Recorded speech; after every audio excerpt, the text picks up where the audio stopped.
I'm Joel Orr. I'm one of the founders of COFES, and I'm delighted to be able to introduce to you Tony Christian, who is a director of Cambashi.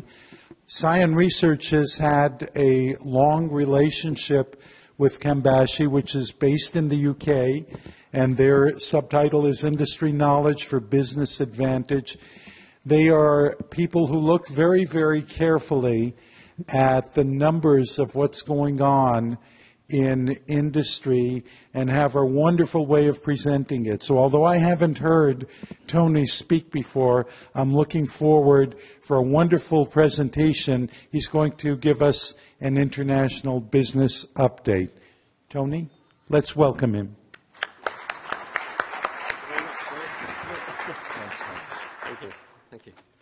Well, thank you very much. I have to say, after that wonderful stuff from Joe, I'm afraid we're sort of going to the other end of the technology spectrum, sort of one above overhead projector here. But I think these days the topic of international business update is quite tricky to do in the sense that it's sort of out of date, almost as you're saying it, with so many things going on. In the UK, there's a sort of a saying attributed to Harold Macmillan, the Prime Minister, our Prime Minister from 1957 to 63, where, when asked by a journalist what caused government most problems, he said something like, "Events, dear boy, events." And British Prime Ministers used to speak like that once. But I think the topical term is black swans, and these days they're coming in flocks, as we're seeing. And it seems like the role of economists, or the main role of economists, is to be surprised more than anything else.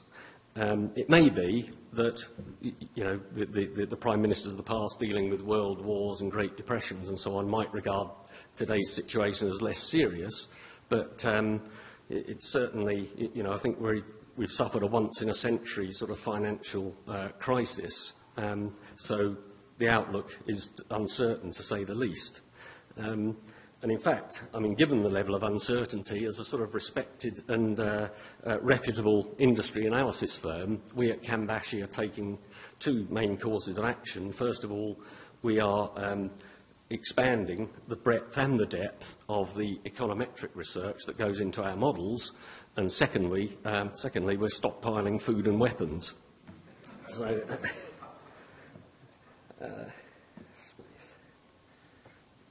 So, well, the fact that there are so many factors makes it hard to analyse and to assign cause and effect, really. And also, it makes it relatively easy to sort of hide things that are going on in the economy. And I think it was people in the design and sustainability sessions earlier said that if you hear people who are certain about what's going on with the global climate, then they shouldn't be trusted. And there's probably a similar sort of thing in terms of the global economy at the moment, given that things are very unstable, very dynamic, and a lot of the econometric models, which are linear in nature, are trying to cope with non-linearities. Now, as an engineer, I guess I'm kind of drawn to a systems view, and I kind of look at it and think, well, surely we can sort of make sense of all of this. But, I mean, we can sort of reasonably predict complex 3D fluid motion, for goodness sake, so we ought to be able to be thinking about this sort of thing. But the more you look at it, the more confusing it all seems to be. So, yeah, but it is the context within which we are sort of trying to operate our businesses and trying to plan our businesses. And I thought that perhaps, as well as talking a bit about the technical application space, I'll describe a bit about how we go about tracking it and say something about what we think the market's looking like at the moment. I'd also like to have a bit of a look at the wider econometric picture, the sort of higher level stuff, and pick on a few items that we might want to just consider there. And then come back to, well, what's the role of manufacturing or in broader sense, technology in all of this? And then perhaps just come into some sort of summary and explain what we might be able to do going forward. So, well, first of all, by way of introduction, As Joel said, Cambash is a UK-based industry analyst firm, about 25 years old now, in fact. And in 2008, we opened our subsidiary in Boston, in Massachusetts, so we now have a US presence. But we have a very strong worldwide network of associates through which we work to get our global view of what's going on in the world. And really, our primary activity is studying the use of IT in industry. So, and that's a sort of multifaceted view. So everything from the business reasons to investment decisions through to market sizing and analysing competitive situations and so on. The sort of market analysis side of it manifests itself most obviously in what we call the market observatories, where we look at spending on technical applications and try and forecast what's happening going forward by using a multiplicity of sources to try and even out the perturbations and the uncertainties that are encountered. Well, perhaps I should just say a little bit about how we go about tracking the technical application software market, and start with what we mean by technical application software. So it maps pretty closely onto the scope of what really this conference is concerned with. So the software that's used in engineering scientific circles. As we say, there includes PLM, BIM, GIS, imaging, visualization, and so on, but expressly excludes commercial applications, so ERP, other business-type systems, CRM. At the moment, our analyses also exclude plant floor applications, although we are, at the moment, looking at, in the early stages of building an observatory-type view that includes, that covers the plant floor space. And at the moment, we tend to exclude office productivity apps, the sort of Word, Excel stuff, which normally we purchase from the administrative budget. We build 4 different views of the market, which are listed here. I mean, the country observatory looks at technical application spending by about 50 countries around the world. The products observatory looks at the revenues for around 1,500 different products in the technical application space. The industry observatory looks at technical application spending split into about 100 industries for about 50 countries.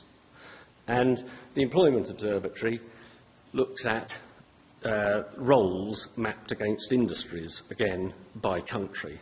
So, if you like, it's sort of indicative of the types of people, the numbers of types of people that might use technical applications by industry.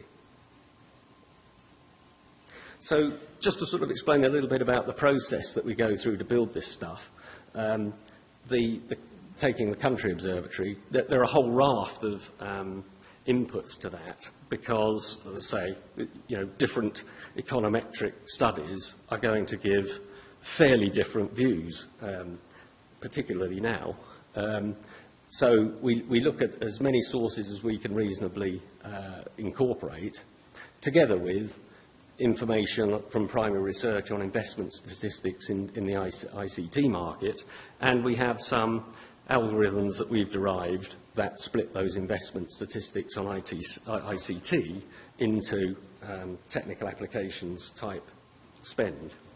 So effectively, that lot sort of gets mushed together and balanced and sorted out, because as you can imagine, there's a lot of sort of balancing to make sure that the views are reconciled and tweaking various aspects of it to get a consistent view, which then forms, if you like, the country observatory. And a similar process for the others, but with different sources of information. And the observatories themselves then give us the ability to perform further reconciliation, or actually at an even more complex level, because we're taking that country view, that list of product view, and that broad industry view, and putting all that together to make sure that it all balances at that level as well. And then the Employment Observatory, as I say, can be used as well to perhaps expand, whereas the three on the left really talk about the market as is, if you like, the addressed market. The Employment Observatory enables to extend things and look at what's possible in terms of the potential number of users, for example, that might be in a given industry in a given place or something like that. Okay. So that's all I kind of wanted to say about the process, but I think the key thing was just to explain that we try to take quite a rigorous view of it and put together many sources to make sure that the answers are, well, we can have as much confidence in them as we can. So just to move on then and take a look at what the market's looking like at the moment.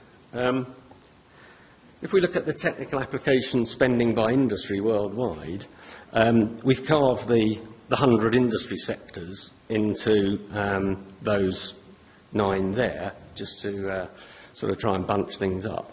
And I guess what this is telling us is that following the big disruption in 2009, the tech apps spend worldwide is back to not dramatic growth, but at least slight growth. What I'll do is sort of superimpose a little shape on there, because if we go on now and have a look at those same types of charts by region, we can kind of use that shape to just explore some of the variations. Sure. Oh, I beg your pardon. It's my slides are sort of slightly off the right, aren't they? So you can't see the key. I do apologise. The blue is 2010, the red is 2011, and the green is the forecast for 2012. Sorry, yeah, I'm afraid there's a slight adjustment problem with the screen there. So, okay. And so if we look at those 9 sectors by growth, this is worldwide.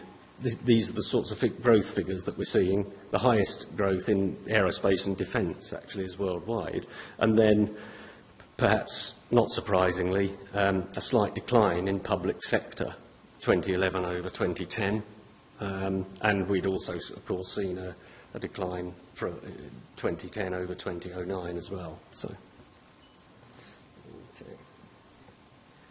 okay.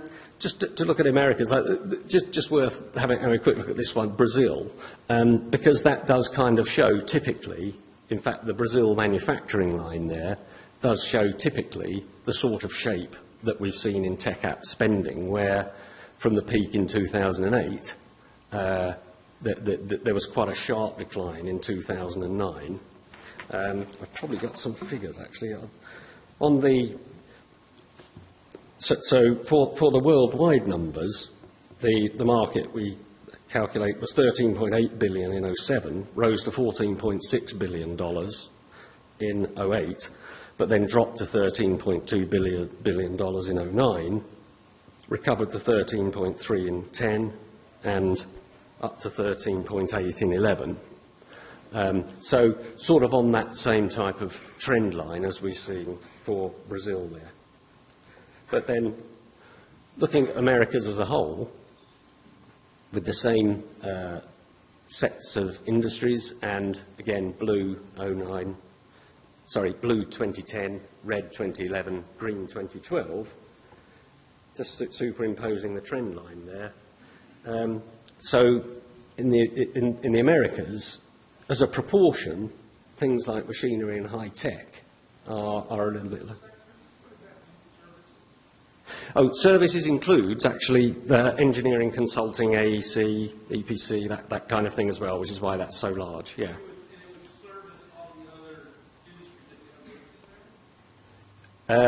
Well, if you look at, for example, at process, this will split engineering that's done in an owner separately from the engineering done in an EPC, for example, would be in the services, which is why that's always big, actually. Yeah, yeah, okay. So, and again, in the Americas, the sector showing the highest growth was actually the transportation, and think we would account for that by quite a lot of the sort of the stimulus in infrastructure and so on that's being applied. Just before we look at the chart on Europe, EMEA, thought it might be just interesting to have a look at this chart here, where this kind of shows fairly dramatically the pattern that we saw in Europe. And I guess interestingly, the country that showed the worst decline in GDP, a percentage decline in GDP, was actually Germany, which was really a result of its strong manufacturing base. But of course, has been that very same attribute has been the cause of its dramatic recovery. I'm ashamed to say I remember the UK government saying that it had done well to be not in manufacturing when it saw a chart like that, which seemed to me to be a rather perverse view of how to balance an economy.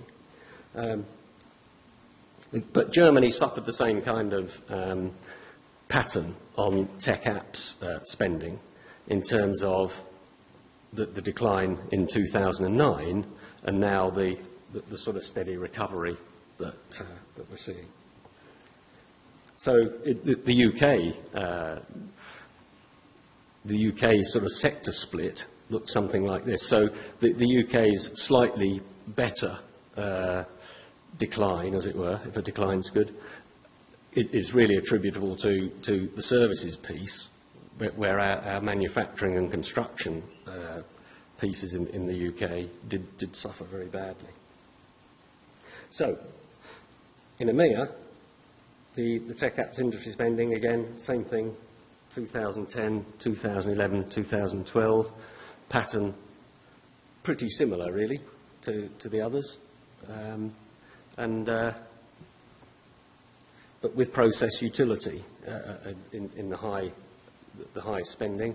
And indeed, I think that's a factor that, you know, in Europe, the process industries and utilities industries have continued to invest. I mean, the utility industries are doing very well indeed in the UK, even in Europe, even in the recessionary times. So, finally, APAC. Interesting thing in APAC, I think, is the proportion of machinery and high tech that's there. I mean, at about 600 million for high tech, actually, that in absolute terms, that number is very similar to America's, but as a lower proportion of services, as perhaps we might expect over there. I mean, still, Western European countries are still doing quite a lot of engineering service work in the APAC territories. Okay. And again, process utility and aerospace and defence, the areas showing strongest growth. Public sector work just flat, or public sector revenue from tech apps just flat.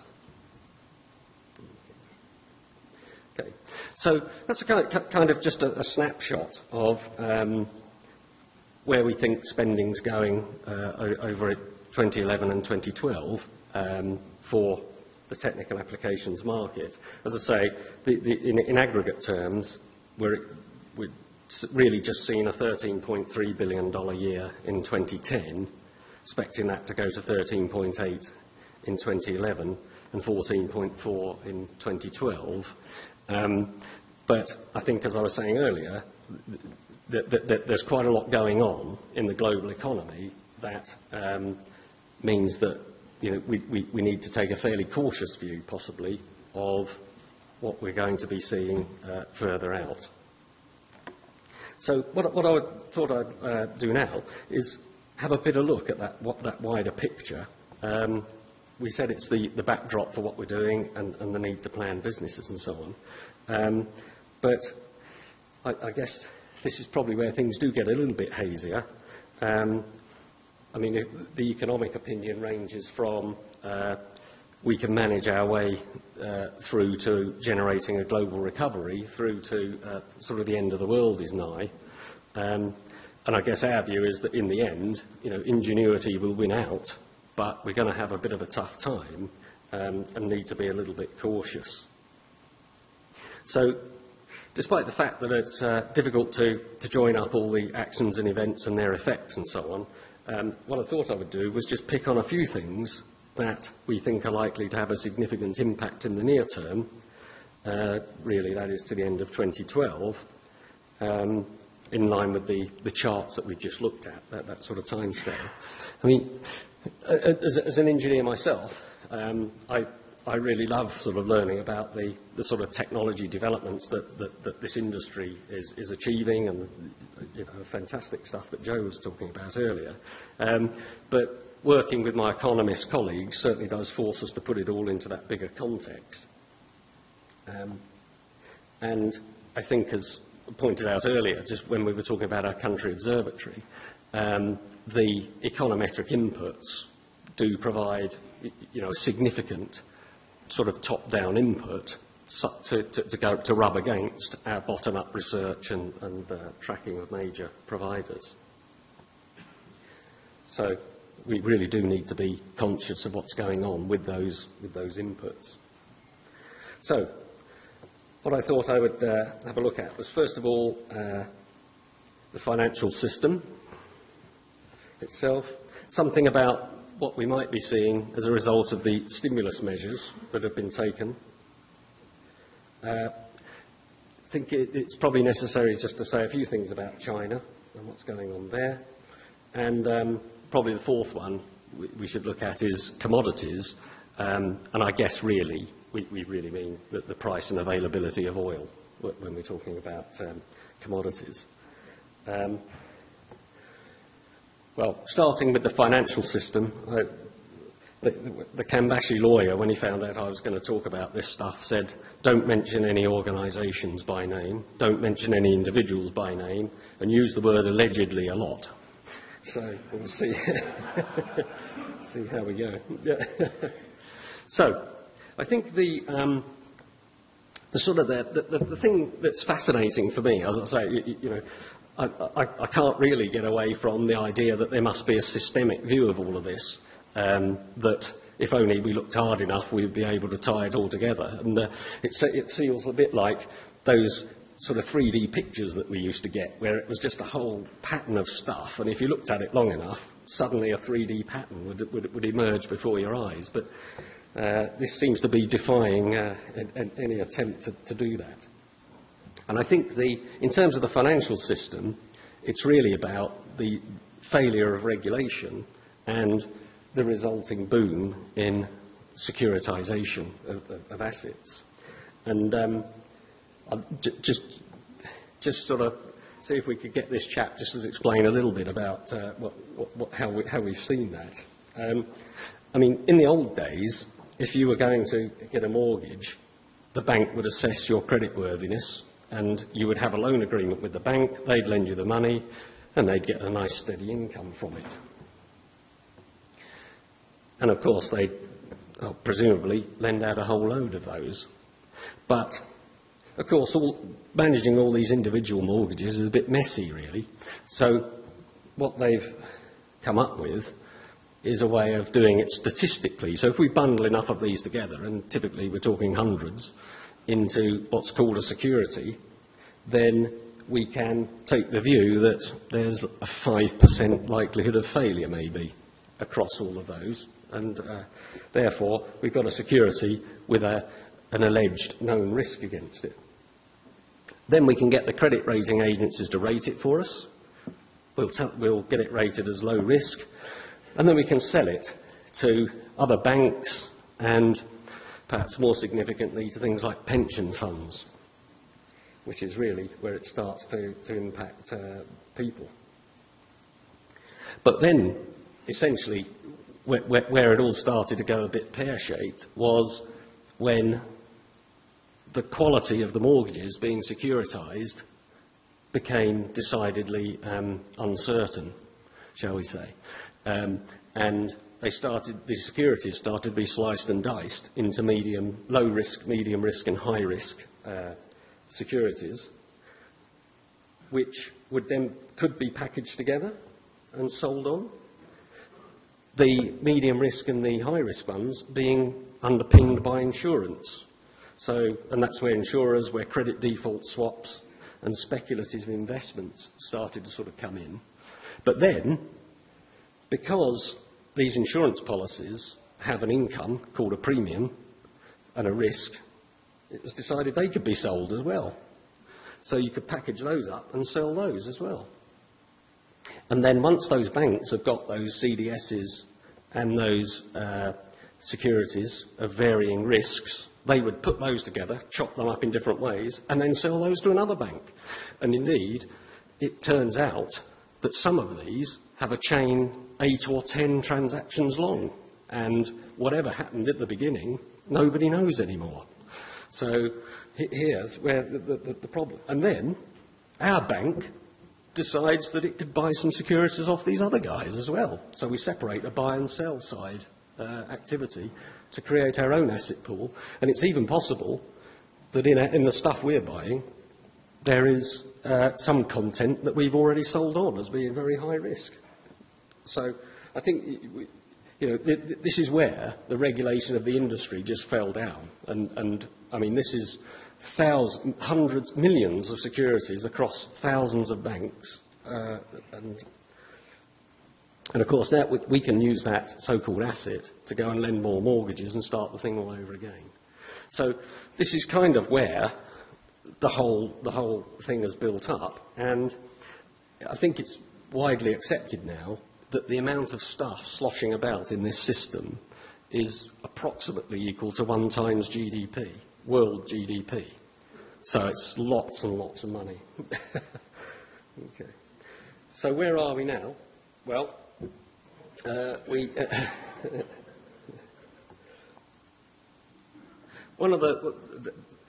with the banks sitting on all of these assets, the one thing they can't afford is for those assets to be devalued. So in 2007, after Enron and all the rest of it, the SEC and other authorities determined that the rules were that banks would mark their assets to market on an annual basis.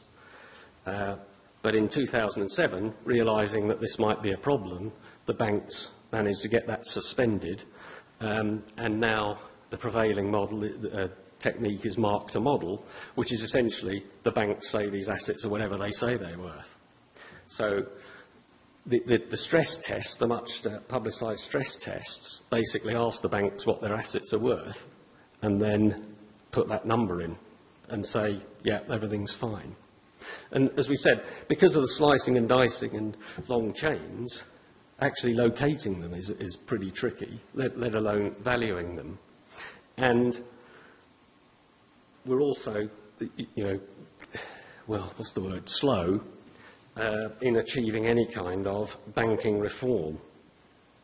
So just yesterday, Wednesday, that is yesterday, the UK released a report called the Vickers Report on banking reform, and when that report came out, bank shares actually went up. So I think we can see what how severe the proposed reforms are there. But I think the underlying problem is that somewhere along the lines the banks lost touch with reality in the last few decades. Of course, most of what the financial sector does is very useful. Looking after and facilitating the transfer of money, financing business expansion, foreign exchange, providing insurance to reduce risk and so on. But those fundamental things have all been done for 100 years or something. It's the recent innovations that seem to have got us into the problem that we've got now. Okay. So, why can't we stop bank bailouts? Well, it comes back to what we were saying just now. This chart tries to show the red line, assets as a percent of a sovereign nation's GDP. So we can see that UBS, for example, hosted in Switzerland, has assets of 3 times Switzerland's GDP. BNP Paribas of France has assets of about 1.4 times French GDP. I mean, these are just such huge numbers that, and these are mark-to-model assets. So we are talking about very sort of serious numbers. And quite how you unravel that, no one's yet figured out, really. So, to say they stopped lending is not quite true. There's some new innovations. The 5-minute loan has come in.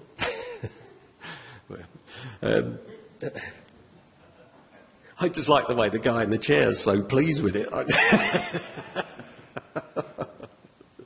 But the fact is that even in the US here, and of course any international business update has to talk about the US really, because the US is 25% of world GDP. So, and what happens in the US is going to impact everywhere.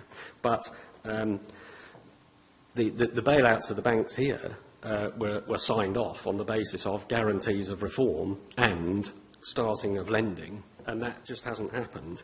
And in fact, outgoing Treasury official reported that he believes the banks are now 20% bigger than they were before the crisis began.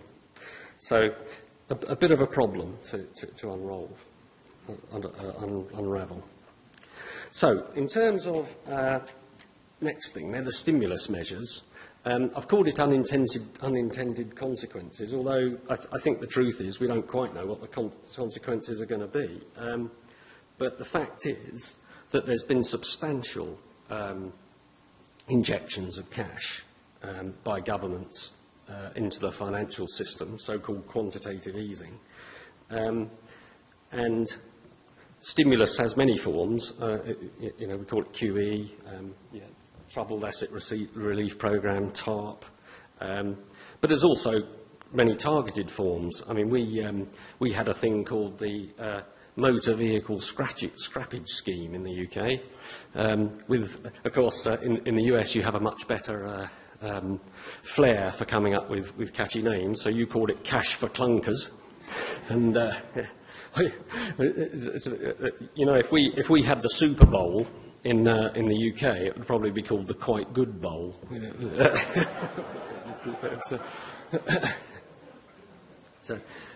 But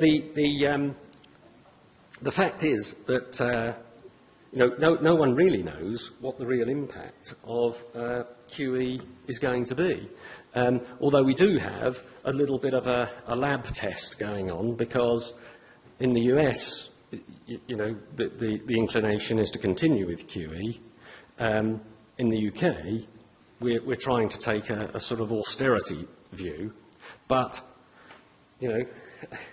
it's very difficult to tell who's right, because this equation of sovereign debt versus inflation is a very tricky line to tread. If inflation rises, more defaults on loans and houses and so on, those bank assets are going to fall like a stone. Someone's going to have to pay all that off. On the other hand, if we keep QEing, sovereign debt's going to rise. I mean, the US is at a smidgen under $14.3 trillion in debt at the moment. And, of course, the debt ceiling is set at just under $14.3 trillion. So the outlook is that that debt ceiling will be reached in May, probably can be staved off until July, but something's going to have to be done, and of course what will be done is that the debt ceiling will be lifted. We may as well put it up to 50 trillion and have done with it, I guess. But, I mean, just to show what a discontinuity this is, here's the Federal Reserve's balance sheet. So you can see just how much has been poured in there. And all that green stuff, the mortgage-backed securities, is likely to be toxic asset. So that money won't be seen again. So these are the kinds of issues that are being dealt with. And government's real hope is that growth is going to solve the problem. So if the economy grows, it starts to run a surplus, then given enough time, this stuff can be paid down. And I just picked on Ireland because things are fairly extreme there. Ireland has humongous problems now. I mean, first of all, its debt, its banks told the government that it needed 20 billion euros. Then it went up to 50 billion euros. About 2 weeks ago, that was increased again to 70, and general consensus is it's likely to be 150. You know, and this is many times Irish GDP. So this is, and you can see that, you know, a government arguing that it's going to grow its way into prosperity when it's got figures like that is looking a bit far-fetched, to be honest. So, what happens next? Yeah. I mean, I think what we'll come to is that really it's about balance in the economy. But even if we just go slightly off course and have a look at China for a second, and have a look at somewhere where there is growth. I mean, 2010 GDP up 10%, 2011 estimate 8.7%. Quite a lot going on. I mean, they have this sort of 50-year Go West campaign, which is sort of try and spread the growth westwards into China and away from the traditional centres. Statistics like predicted automotive sales in China, 20 million units in 2011, easily the largest market in the world. And you can kind of believe it. Statistics I've seen suggest that there are 700 vehicles for every 1,000 people in the US, about 500 vehicles for every 1,000 people in Europe, and 30 in China. So, you know, with providing some wealth is spreading, then it looks like a massive market. It's interesting that there has been some recent evidence of over-inventory in China. So, where it's a good export market for the US and Europe at the moment, they seem to be piling up inventory, and that might change for a little while.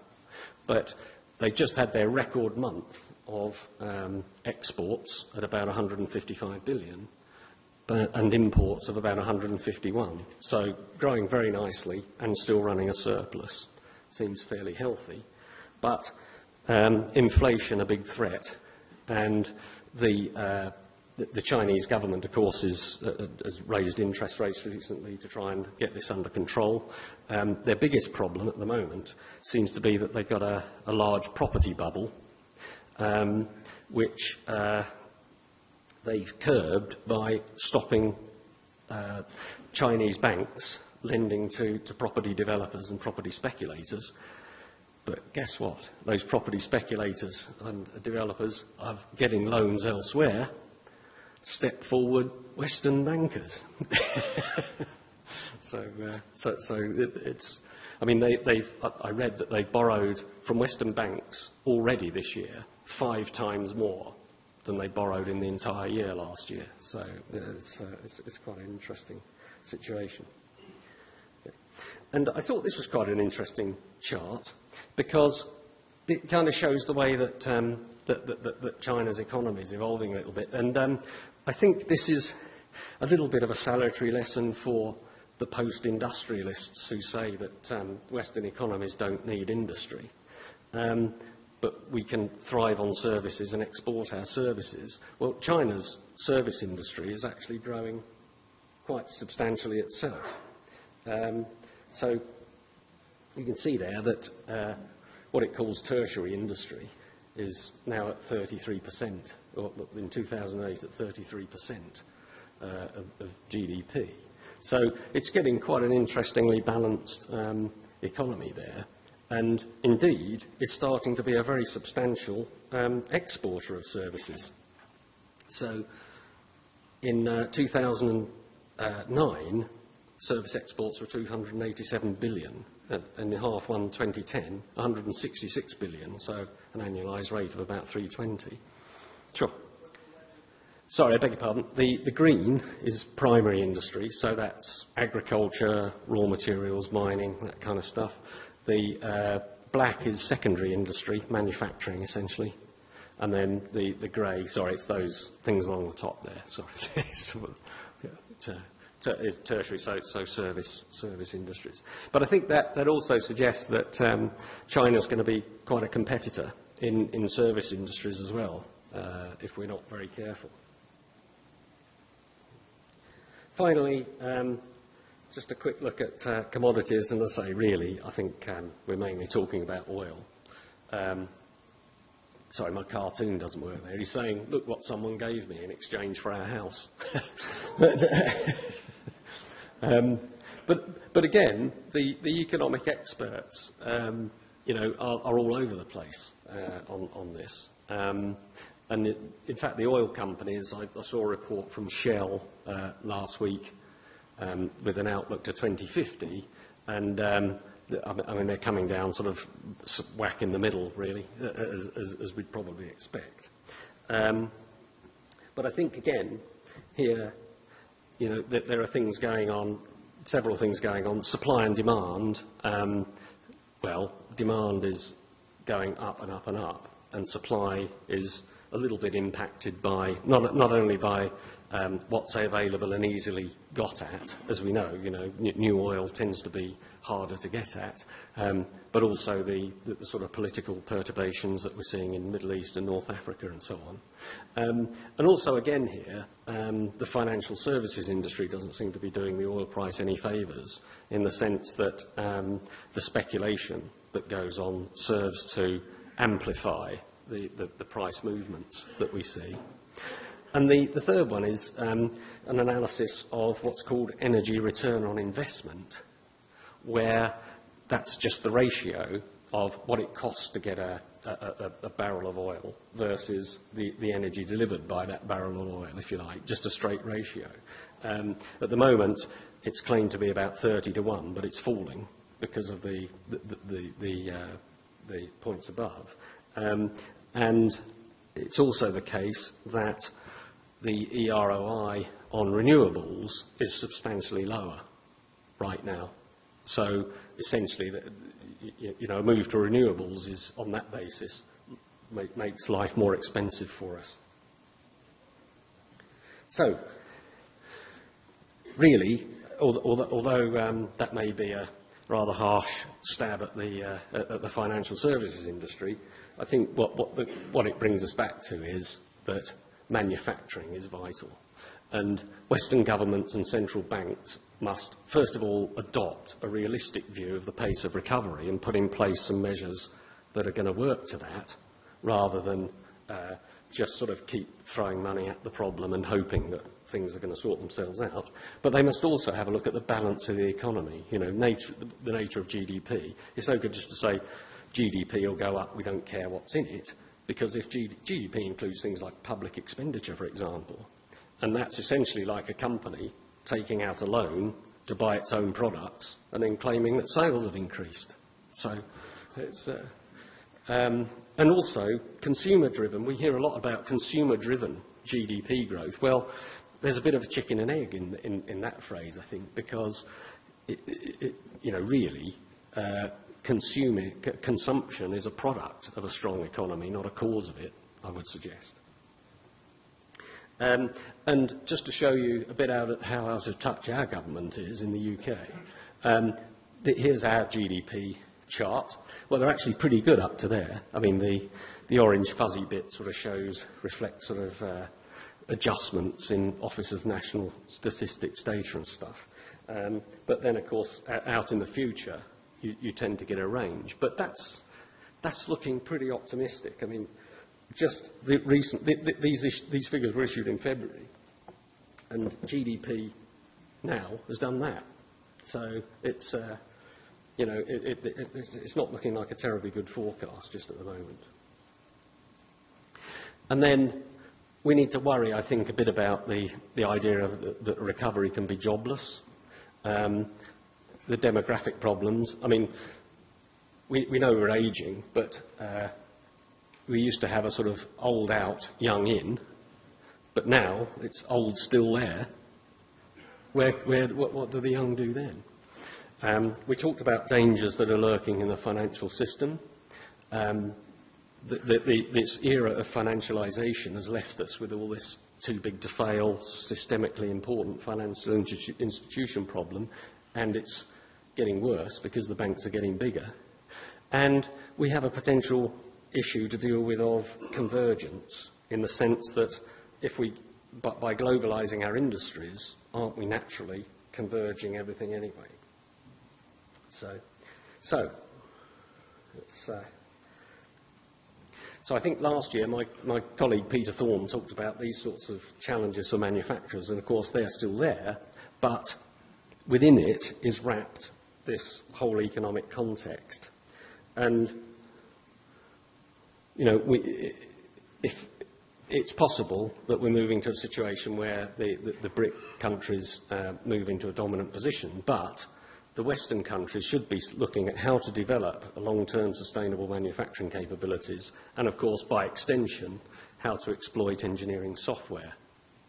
So, engineering software, key to future competitiveness, rather than being a leveller, I would hope. I mean, this is kind of, you know, a pessimistic view, perhaps, of what might happen in the jobs situation if we carry on the way that we seem to be at the moment, where the blue line is a nice balanced economy with workers, you know, spread across the salary spectrum and everything.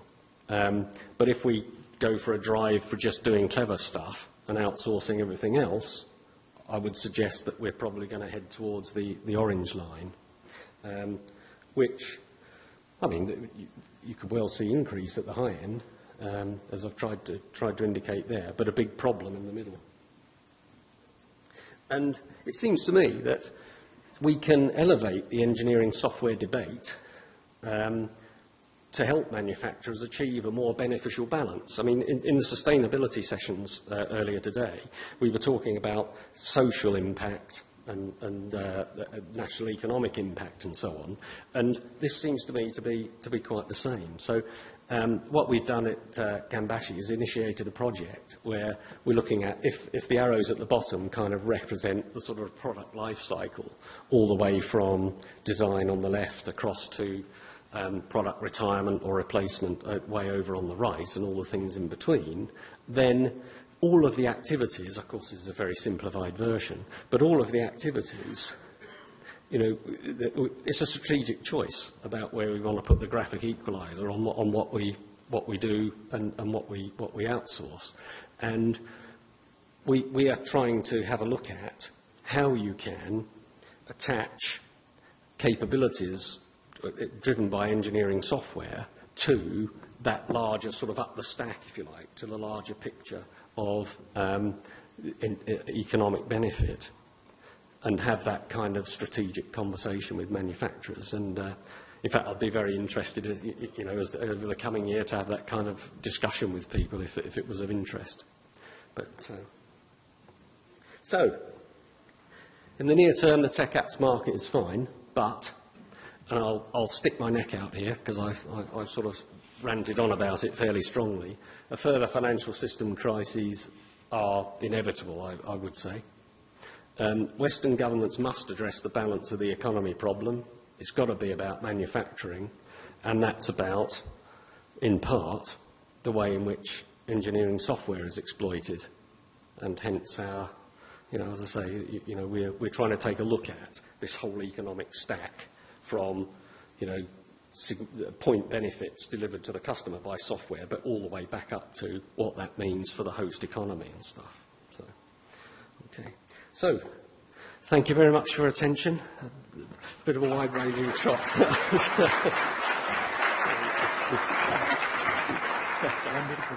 Let's ask and see if there are any questions. Are there a couple of questions for Tony? Yes, Mark. I was just asking about the impact of sustainable energy policy, infrastructure development, and the like. I really didn't see that factored in your model at all. For example, if we were to cut back energy consumption by 20% even, the type of impact that would have on some of the numbers you're showing.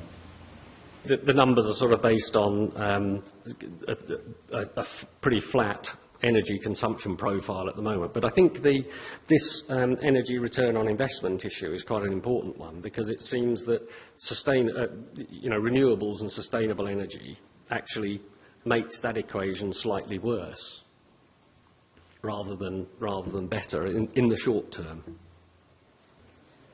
Yeah, that makes sense, but better in the longer term. Indeed. In fact, what I was saying about sort of balance of the economy is a similar long-term issue to the one about sustainable energy in that respect, I think. So, Thanks again, Tony. Thanks.